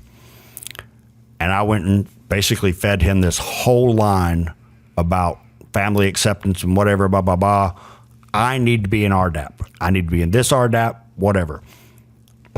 He starts getting on the phone and making arrangements to get me into RDAP. And it ended up one Monday morning, I was on the call out to go to R&D to pack out to go to Oakdale. And I was on the call out to go over to move to the RDAP. Wow. To the RDAP building. So everybody's kind of freaking out a little bit, figuring out what to do with me. This guy stayed on the phone all day to get me to be able to stay in that RDAP program. So I just thought it was funny when you were talking about that earlier. I meant to mention that, but no, it's the same. You're lucky you didn't end up on a bus. Man, you ain't even kidding. You ain't even kidding. Because I very seldomly do they stop a transfer. They have to make the phone. They have to go to. What is it? Grand Prairie. Grand Prairie, thank you. They got to go to Grand Prairie. You get somebody even on the phone there is hard even for them. So I mean, you got lucky, but that was the same thing. I was supposed to be transferred. It hadn't gone through, but they were saying we're going to transfer you, and I said, oh no, I'm going to RDAP. Can't do that. So I go over there immediately, talk to Dr. Smith, which was the PhD woman that runs the program. That you're saying their coordinator. You're calling they call it DAPC. Right? Yeah, DAPC. The DAPC. We used to run RSA and did the same thing to me. I was like, RSA, I ain't heard that shit in a while. So same thing. She got me in there, and then of course 6-7 months later, I drop out again, Yeah. And she just cause she thinks I'm there because I want the 1 year. I never told anybody, right? I mean, like my buddy Pete knows. I drop out because I figure I've got a management variable on me. You can't move me now. It's good for a year. About 3 months later, they call me and they go, okay, we're going to transfer you. And I went, well, to a camp. Because I had when I went to the medium, I had 3 points. I don't have any violence at all. It kind of surprised me when I heard you were even at a medium. Well, because I had 26 years. Okay, at the time. Yeah. Right. So I was like, what are you talking about? I was like, no, I got a management variable. She said, I know, but they're pushing people to go to camps. And so I'm going to call and have it removed. And I'm like, I didn't know it was that easy. Like, you guys made it sound like you couldn't remove it. And they were like, well, I mean, in this case, man, we got to get people to camps. You should have never been in the medium. You shouldn't even be here. And I was like, you're as soft as cotton. No, when you got your female counselor telling you, my God. And I was like, we can't do that. And I said, I'm supposed to go back to RDAP. She goes, you are? And I was like, yeah. I said, I've already had a meeting with Dr. Smith. And she said, she goes, when? I go, like, next week. And she goes, oh gosh, okay, well, I'll hold off then. I won't put it in right now. So hopefully you'll be on the call out next week. I said, yeah, definitely. Immediately go back and send an email. Yeah. And sure enough, luckily a week later, I did get a meeting. She said, okay, no problem. And a week later, she put me back in. But it was the same thing, transfer. Yeah, I mean that's one of the things that you learn in there is you've got to work the system as much as you can. Oh, absolutely. And yeah, they're not looking out for you. No, not at all. No. It's a terrible whole system. I don't know if you have seen all the news stuff lately. It's just been what with COVID? So much going on with the BOP and they're falling apart. They are. Apart. I mean, they can't. They're my buddy Pete, who said literally, he's like the most senior CO, correctional officer, the most senior. You got to try and use the correct, because I want to say cop. You know what I'm saying? Like, because the inmates say cop. Oh yeah, the cop's over here. The cop. So the most senior correctional officer on the compound at the low has 18 months. You have to think the most senior before would have 20 years. Yeah. There'd be 5 or 10 guys that have 15 and 20 years there. Mm-hmm. Now the most senior one's 18 months. He's like, literally, we're telling the counselors how things work. This is what you do. And they'll come to them and say, hey man, this is what's going on. What like, I'm not even sure. I don't even know what. And he's like, well, fuck, if you try this, did you call so-and-so? Did you? Yeah, I'll do that. Yeah, that's a good idea. It's like, Jesus God almighty. You got inmates there who have been there 25, 30 years, and they're like they know the whole place. They could run the whole place practically. Yep. They could use a computer. But that's how bad it is. Like, and the budget they're being crushed by the budget. They have no budget. They have this nobody wants to work there. The guys are getting sick. Like the COs are getting COVID and then getting it again and then getting it again and then quitting their job. Like, I'm done, because it's just everywhere in there. It's so not that it's dirty, because Coleman was super clean, but the fact is how do you get rid of staff when you've got 180 guys living together? You can wipe that place down every single day with peroxide or bleach or whatever you want to wipe it down with. You've got 180 guys. You just can't get rid of the staff. You just can't. No. The showers, it's moist. There's no, it's like, where's that? There's really no happy medium between keeping them in from escaping and being able to have showers and toilets and sleeping in bunk beds. And, it's just, people just aren't meant to live like that. So it's a problem. No. And I kept up with a handful of guys that I was in there with, some of them in RDAP, whatever. And there was guys in there that didn't go outside for a year and a half. Oh, yeah. Yeah. Did not go outside. Yeah. They're on lockdown all the time. The short staffing thing is making them basically, because the one thing that was ubiquitous all the way across the BOP that I saw was nobody really wanted to do any work, CO wise. No. You go ask them to do something, and that pisses them off. Yeah, they didn't get a job. They didn't get a job as a CO because they wanted to change the system, or clean up. Like, I'll talk to cops who will say, I genuinely, when I got hired, wanted to make a difference. Like, I really thought, you get a CO job, you're like, I'm trying to kick back and make 80 or 100,000 with some overtime. Yep. I don't want to do any work. I don't want to do any work. Right. So yeah, and so they now they put everybody on lockdown, like on the regular, just for no particular reason. Y'all are getting locked down for the next week, 2 weeks. Well, I mean, because at this point, they're still able to use COVID as an excuse. And this is the thing. Whenever I talk about prison, is that the truth is that I know a lot of guys get in there and they hate on the COs and they hate on the but the truth is like, listen, like I met one or two people who were in prison who probably shouldn't have been there. You know what I'm saying? Maybe I've met 5 or 6 that shouldn't have been there for something. Yeah. Now, almost everybody across the board shouldn't have gotten the time they got. Like, it's insane, the time. Like, okay, you broke the law, you fucked up, you need 5 years. But they gave you 30? On your first offense? Right. Or even their second offense for something that's always minor. It's like, so you had a gun that was at your house 5 miles away and they enhanced you because they found a gun when they searched your house that you didn't bring to the drug thing, and now you got 15 years? Oh, yeah. Because, it's like, holy shit. Like, it's there's all kinds of reasons, but, the truth is that, look, 95% of the guys that are locked up, like, I don't want them living in my neighborhood. And not so much not because they're criminals or they did something wrong, but because they're in there. And like we talked about, they're just plotting their next indictment. And to me, but also by the same token, the best people I've ever met in my life, I met in federal prison. So, you know what I'm saying? Like, where's that? Like, and that to me has to be, there need to be programs. And these guys are going to fuck them up. Right. They're going to fuck them up. Yeah, but they're not. There isn't any government system that's going to work to try to fix this. But just like RDAP, look, it doesn't matter that you're right. Half the guys, or 80% of the guys might be faking their way out. But to save the 20% is still save so much for overall. It saves the taxpayer so much money.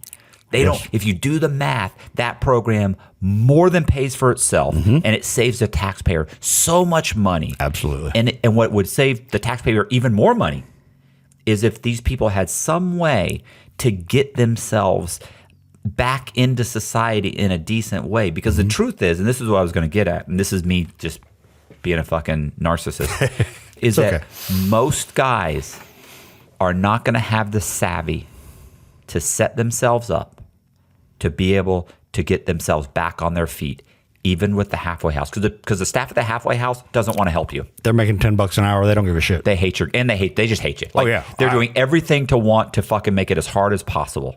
Dude, I had a dude made a statement and said that I hit him, that I punched him. Right. A halfway house staff. Well, I cussed at him a little bit because he took my phone. Everybody had smartphones. You're right. Everybody. He took mine. And he showed me where they put the rest of the phones. And we came out of there, and I was cussing him. I was mad. Took my brand new phone. And so were you not allowed to have it when you were there? No. The policy was that you could have a phone that couldn't get internet. Yeah, I mean, it's just like stupid. It's just stupid. It's like, it is. Just like, what are you doing? Yeah, why? You're going to try to get us back in the community, but you're not going to give us any access to be able to do it. Right. I can't have my laptop. I can't have a smartphone or an iPhone or a cell phone or smart, whatever you want to call it. I can't have any of that stuff. I can't have access to this. It's the halfway house is worse than being in prison. To me, it was more. They were on me more. If you're not mentally prepared for it, right, you're right. Because it's them giving you enough rope to hang yourself. Right. Is what they're doing. It's a test, pretty much. Yeah.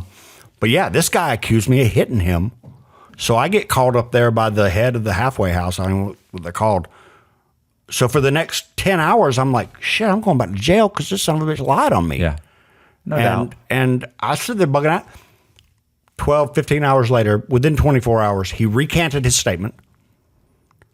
Got to keep working there the whole rest of the time, everything. I'm like, you tried to get me sent back to prison, you get to keep your fucking job? Yeah. Yeah. So probably because there was a camera, probably because somebody else wouldn't back up his statement, not because he felt bad, but probably just because there was a reason he recanted his statement. Maybe, where'd you get hit? Where's it on the camera? Where were you standing? Oh, okay, then the camera should have gotten. Or we talked to so-and-so, he said he didn't hit you. Yeah. Or, you know what I'm saying? It's like... It is. It's a fucked up situation. He had to. But anyway, that's the kind of people we have to deal with in there. And it's the same way in prison. Guards are the same way. I mean, they know that you're at a disadvantage. They have almost complete power over you, so they take advantage of that, and they use it. Whatever they want to do to you, they can pretty much do. Yeah. So, but you're absolutely right. There's a lot of people in there that have tried to go through that change of mind, like you and I have had. You know, because obviously you went through it too. You got in there and I can't do this shit anymore. Yeah. Let me live different. When you talk about the resourcefulness to be able to get their plan together and everything else, they might be able to do that, but the resources aren't really there for them to do that. All right. You know, you can't even get a resume typed up in Word document or anything. You got to use a typewriter and put it on paper. Yeah. It's if you want to learn anything besides plumbing or construction, you're just shit out of luck. You can't get any of that stuff. So, but I believe that prison is a place that you're taking a time out. And if you're going to be able to get through to somebody and help them change their lives, that's the place to be able to do it because their life's pretty much on pause. Yeah. So when I was in RDAP and I helped my buddy Squirrel out and that was when the light went on for me. And I said, I want to help these people that are in there that want to do better, but they don't really have the resources to be able to do it. Yeah. So when I got out, almost immediately when I got out, I started brainstorming about doing a reentry organization specifically for the feds. I took about a month off when I first got out and just kind of got acclimated. I was fortunate enough. My parents were like, you know, come stay with us and we'll try this again, you know, whatever. And so I took a minute and I went up to a temp agency, I remember, because they said, yeah, we got a job. It's okay that you got a felony. We'll get you into the job and everything. I get up there and they pull up my background and they're like, oh no, we can't hire you. I was like, okay, well, that's fair enough. You know, they were nice about it and everything. So I go to drive away and they called me and they said, you need to call this person at the Justice Resource Center. And said they work in a reentry division. As soon as I heard reentry, I was like, really? Okay. So I called. I didn't get that person. I got another person that her and I sit there on the phone for like 45 minutes talking about reentry stuff. And that led me down. She ended up getting me a job, but that led me down the path and introduced me to the whole reentry and recovery community up there in Asheville. Right. And she told me, she said, you need to become a peer support specialist. And without even asking what it was, I knew what it was. And she told me it's somebody who uses their lived experience to be able to help others who are struggling with, you know, either substance abuse or mental health challenges or whatever. I came up with the idea of a phoenix one day when I was walking around the track in prison, and I was like, that's what I want to be. I want to be like a phoenix. You know, I've blown 45 years of my life up. I want to rise up out of these ashes and do something with myself. So I came up with the Phoenix idea. I had these 5 or 6 guys that I still talk to on the inside. So I started up a newsletter and just started working on putting the pieces together. You know, I don't know anything about business. I don't know anything about any of it. So it's taken a lot longer than it would for somebody else. But I've been out for 2 years, June 26th, and I've been working on this since I've been out. It's the longest project that I've ever worked on. It's the hardest that I've ever worked on anything. But I feel like, and it's not, bro. That's not like what you're talking about doing is not easy. No, you know what I'm saying? It's not like so it's a lot of struggle with very little payoff. You know what I'm saying? Like, you know, until you reach that finish line, and even then it'll be a struggle. Yeah, I mean, I've got a lot going on right now, so I'm wore out. But I know that if I push to the end of this, it's going to work. Right, it's going to. There's a huge gap. I mean, we had a book at Beckley that was like that thick of reentry resources. I sent out like 20 letters. You know how many I got back? 0. Everything they've got is outdated. Everything that they've got is broken. And they really don't care. No, they're not concerned about it. Did you guys have the computers? They had these reentry computers.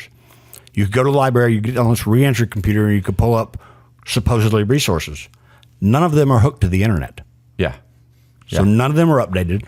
It's useless. So what are the people doing there that really want to try to do something? If you're good and resourceful, you can find resources, but it'd be a lot better if they were available to them. Well, you know what's interesting now because of the COVID and stuff, like all even all the stuff that is you could kind of manipulate to help you in some way, like getting a resume or something. Yep. That none of that's available now. No. So now you're in even a worse position to get out of prison. Yep. Now you're really screwed. And then the halfway house, like, okay, how much time do I get in halfway house? People are like, oh, it's great. You get to work and live there for free. They're taking 30% of what I make. Yep. They're plus you're paying your taxes. So you're basically working for less than half.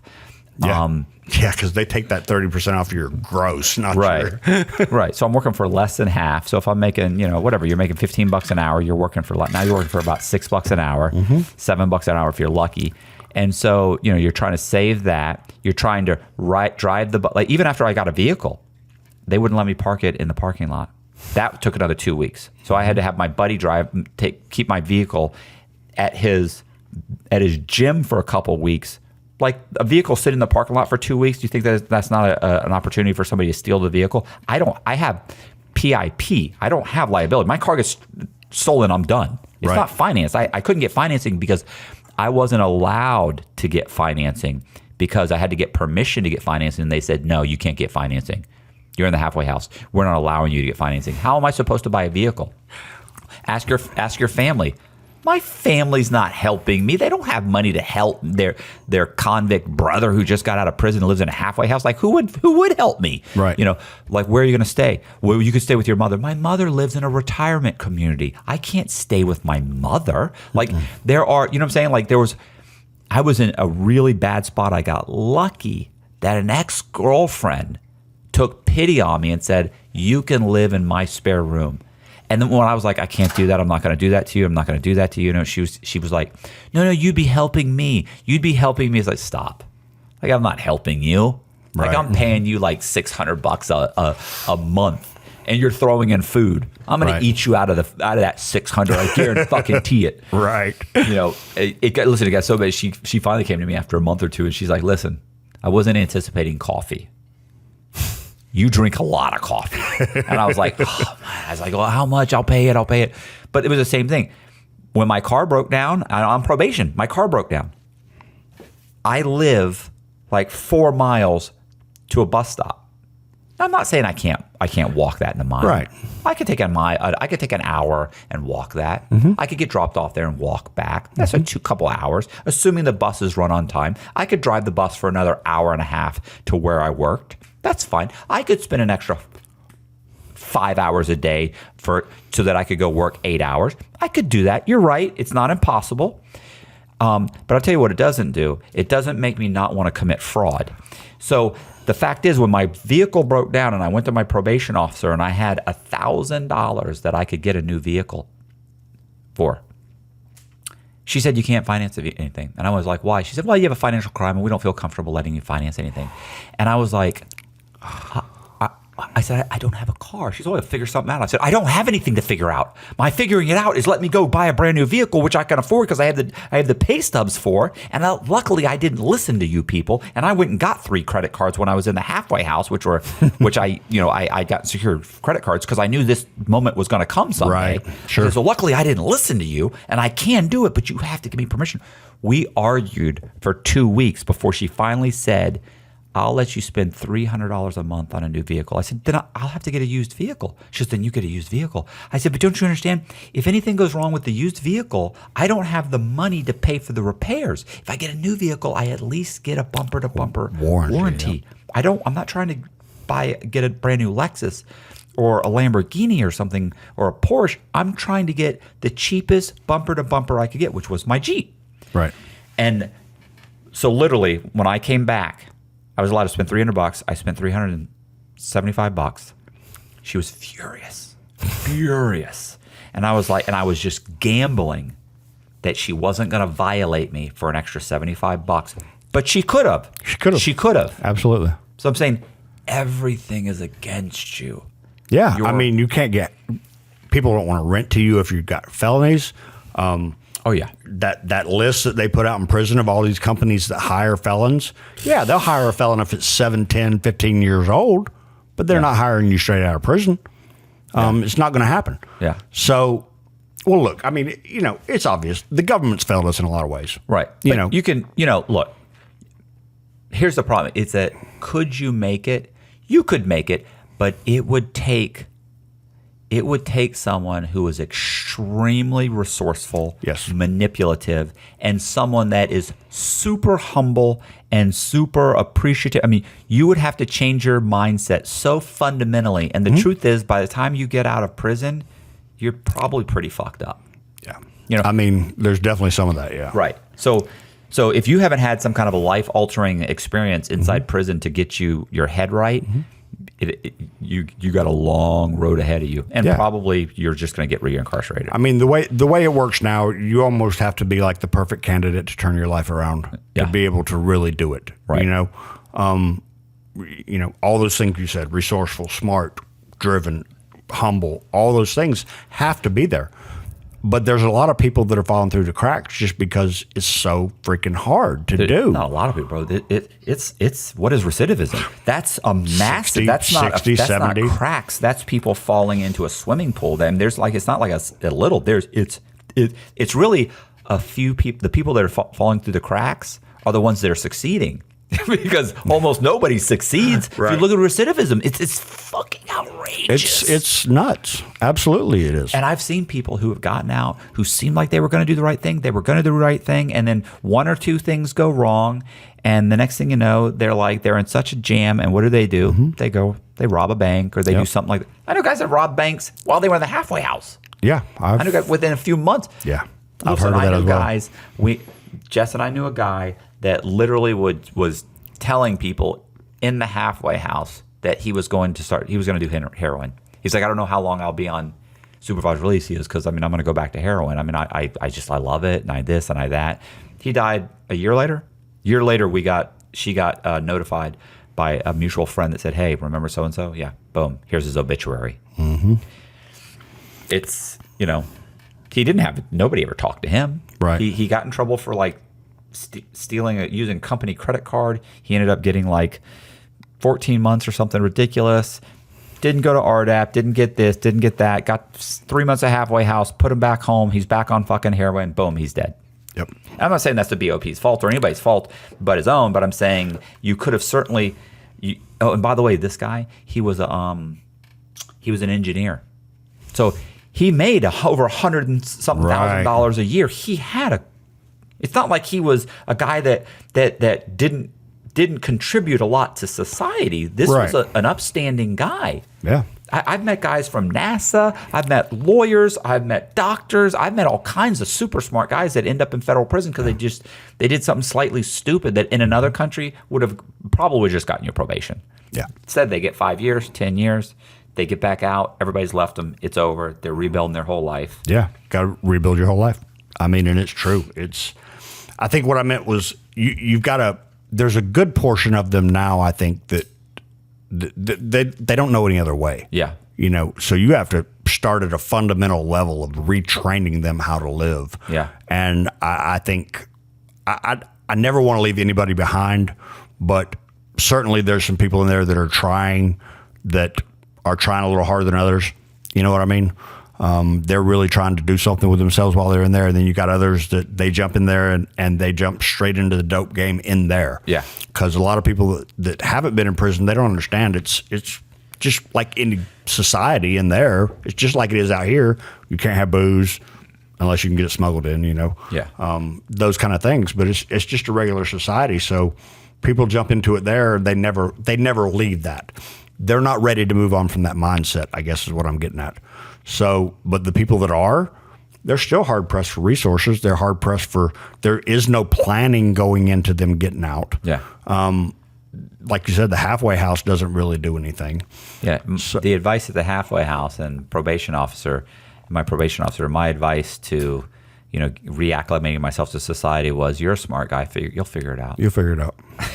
Like, okay, yeah, and I'll admit I'm probably smarter than the average bear, but what about the average bear? What about the average bear? Yeah, you know what I'm saying? Like, what do you like? And luckily for me, I don't think much about that because I'm solely thinking about myself. But now that things are going okay, now it's like, well, no wonder the average guy keeps coming back. And that's why you're saying figure it out. Yeah, that's exactly what it is. my probation officer was awesome.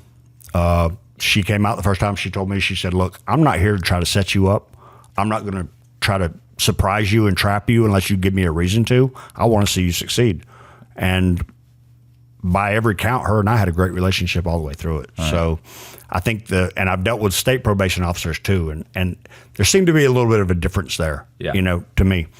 But so anyway, while I was in RDAP and I was able to help people, I was actually a senior guide through the last 3 months. And then they asked me to stay over as a mentor and teach classes. So I stayed over and taught classes, and that was just what I had a passion for. I always had a problem with a regular job before in a corporation or something, trying to make somebody else rich.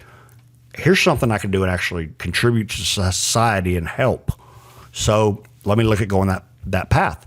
I got out, I got a job at some plastic injection molding, whatnot, worked on getting my peer support specialist, did the work, went and interned for Sunrise Community for Recovery and Wellness, which is where I work now, and did some volunteer work for them and got an opportunity to go to work full time for them. And I tell you what, the difference that it made when I went from that corporate, whatever job to this job was monumental. I mean, it was, you're not going to make somebody rich now. You're going to try to help people. Right. And that just made me happy in a way that I'd never had before. And that fueled me just pushing harder on Phoenix because I want to be able to help the guys in there. And I know enough about how the system works to possibly be able to really do that. So I brainstormed with a bunch of people. I've talked to a lot of people on Facebook and connected with groups, from people from FAM and a couple of the other groups that are out there.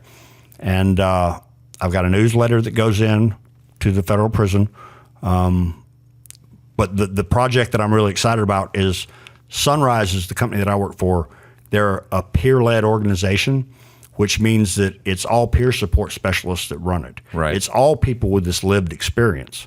Okay. So the person who's struggling, they're able to relate to that person because they've kind of been there. Yeah. It's not somebody with a doctorate degree that's never been struggled for anything telling them what's what, and they're not going to believe them. So you get a better chance to connect with them. There are these peer-led organizations all over the country. So what I'm working on doing is building a database of peer-led organizations and the contacts with the people there in every city that's got a halfway house. Right. So wherever there's a halfway house, I'm in contact with these guys in prison. I can put them in touch with a person with a phone number at this peer-led organization when they get to the halfway house. Okay. Then they've got a local access to the resources and everything. They've got somebody that they can connect with and understand because they've been there. They'll know about jobs. They'll know about all the resources that are available to them. Right. Basically what the halfway house is supposed to be doing, but they don't. Yeah. So it's plugging them into that network. And the other big thing that it does is, when you get out of prison, you're like, okay, what do I got to do now? A lot of people just fall back to their old friends, their old ways, which puts them right back in the same thing. Yeah. They get out and get introduced to this kind of organization. It's people that truly care. They're in recovery too. They're going to invite you to go do things. They're going to replace that social element as well in a lot of cases, not every time. Yeah. But in a lot of cases, they're going to replace that social community that you had, and that's going to make it getting down that path so much easier. Right. So that's the big thing that I'm pushing on the project now. But there's so much more. I mean, I've talked to a lot of life coaches out there on Facebook. There's some good groups for those. I had a great response for people who were willing to volunteer their time to have conversations with inmates that were still in prison and help them with life coaching and planning what they were going to do when they get out. Mm-hmm. So we've got that. I've got a college professor that I know who's willing to help me write some correspondence courses, not necessarily for a degree, just to be able to get the knowledge of how to do basic bookkeeping for a business. Right. Because that's one of the things about people that are in prison as well is they're not really of an employee mindset. Yeah. They're more wanting to go work for themselves, at least a lot of them. Yeah. I can't tell you how many people came to me, can you help me write this business plan? Right. Yeah. But they just don't have the knowledge to be able to do it. That's actually a hustle in there. I know guys that were charging guys like $100, $100, $200 to write a business plan. I was like, what are you doing, bro? everybody's hustling in there, aren't they? What are you doing? Everybody they listen to every business plan that somebody came. They go, man, that is a good idea. That's a good idea. And they go, man, can you write up a business plan? They go, yeah, man, it's like $100. Give me $100 in commissary or 100. You do one or two of those a month, and it was basically his business plan was the same basic thing over and over. It was just horrible. People are just horrible, just preying on people. Oh yeah, well, you're in there with a bunch of criminals. Exactly. What do you expect? So, but I got a ton of ideas, for what can be done with this thing. But I think the big thing is just I try to catch people about a year before they get out or so. Yeah, and get them connected with resources in their area, and then start helping them develop a plan. But a little bit down the road, really. The way I sum it up the best is I want to revolutionize rehabilitation in prison. Right. I want to be able to offer them the resources they need to be able to be successful when they get out. Yeah, you would have to. The easiest thing, one of the things would be good is to actually be able to go in like once a year or something to multiple prisons and kind of give a presentation or explain. Like that'd be the perfect thing to try and get to them so that they know it's available, because the staff's not going to help. But, if they were allow you to come in and have that conversation. And the other thing is, guys, so luckily in Florida, they have what's called the flow bus. And that is where they allow you to get your driver's license. Do you know how many guys I know that were getting out of prison that you're going to the halfway house and you don't have an ID, you don't have a driver's license. And I was like, why didn't you go to the flow bus?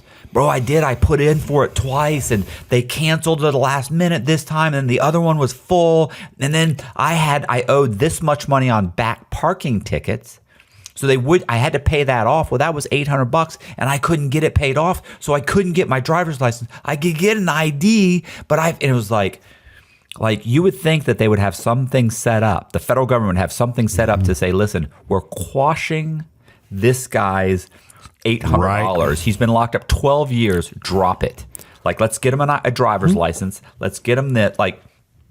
It's all on you. It's all on you. And I get it. I get that it's your fault that you're there, and I get that whole thing. But the truth is that these are guys a lot of these guys have never had a job. They don't know how to fill out paperwork. The anxiety is overwhelming, and the staff doesn't want to help. And so they get out, there's no help, they feel more comfortable going to a drug deal than they do filling out paperwork to try and get a fucking driver's license. Yep. Somebody needs to be able to help in some way. It leaves them hopeless. Right. I mean, it leaves them hopeless, and that's... Right. It's just a cycle. Yeah. It's like me. I was hopeless. I turned to crime to solve my problems. That's what people are going to continue to do unless you give them some kind of avenue to be able to reenter society. Right. And it was tempting for me to jump in there and jump into the legal fight of, squashing mandatory minimums and conditions in jail and everything like that. Look, there's a lot smarter people that are doing that than me, and I'm going to leave that to them. This is a problem that I see that I can do something about, right?